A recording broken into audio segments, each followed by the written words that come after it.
Maxwell House Coffee presents Good News of 1938.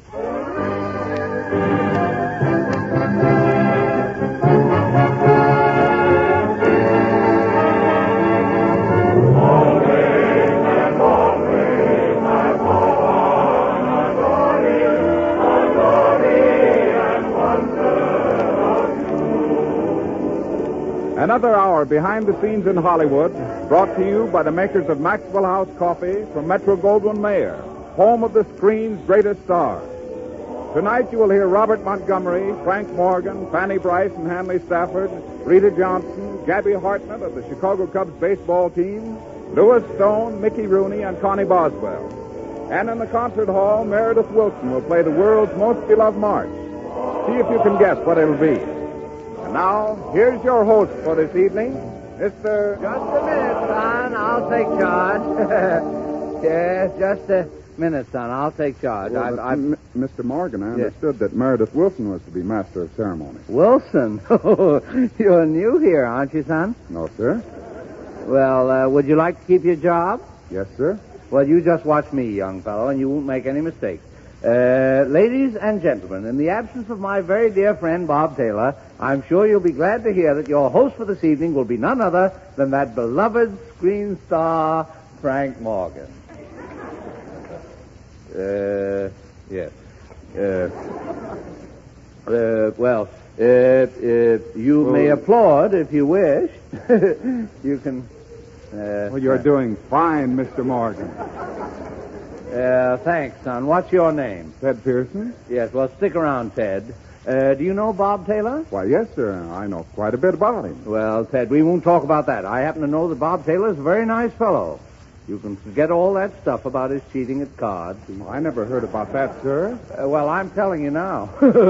Taylor is not exactly a card cheat. At least all those stories have certainly been exaggerated. He's a darn good fellow, and he's got a heart as big as a mouse. I mean, a house. And I'm not going to stand here and listen to you slander him. Is that clear? Yes, sir. Well, all right. Now, ladies and gentlemen, I can think of no finer way to add to Bob Taylor's happiness this evening than by putting this program over with a bang.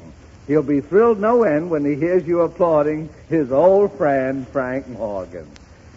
Yeah. Now,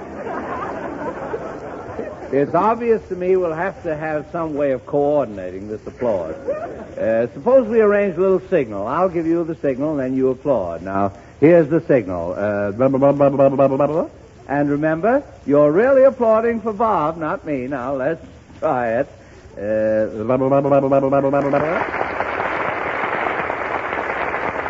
you've got them now, Mr. Morgan. Sure, now we're ready to start the program. Oh, Meredith. All right, here we go. Here we go where? Tell me the name of your first number so I can introduce you, Meredith. Oh, no, Frank. I'm taking Taylor's place tonight. Oh, no, you don't, Meredith. Why, do you think I went to all that trouble? All what trouble? Well, It just happened that Bob Taylor has a heavy shooting schedule, and I've been appointed master of ceremonies for tonight. Now, don't be naive, Meredith. Who do you think arranged that shooting schedule? I'm no fool. Frank, you can't handle this program, and that's all there is to it. Meredith, haven't I always been a good friend of yours? Well, Frank, since you mention it, no. Well, You know darn well you told everyone I gave you a rubber check. Why, Meredith, that's not true. I just told them that my car had a flat tire last week, and if I hadn't had your check, I wouldn't have been able to repair it. It's awful the way people get things twisted. Well, just the same, I'm not going to let you be the master of ceremonies tonight. No? Why? The people don't take you seriously. You have to be impressive. Impressive. That's the way. Why, Meredith, I can make this entire audience applaud with their hands just by making a sound. Oh, you can, eh? Yes, well, listen now.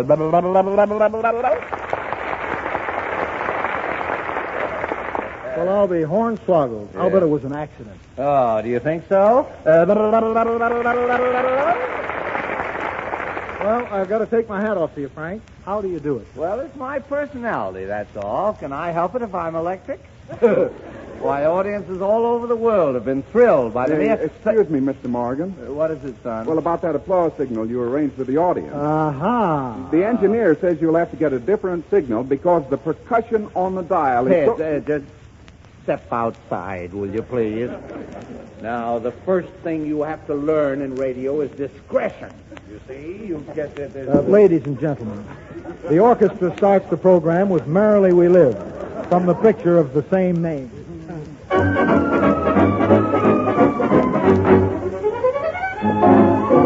Like the love and laughter, for now and ever after, a girl, a boy, a kid. No greater joy than this, merrily we live. Rolling through a valley, or up and down an alley, we never fret or fuss. It's all the same to us, merrily we live. Every day is sunny, May Day, a bright and gay day, how well we go.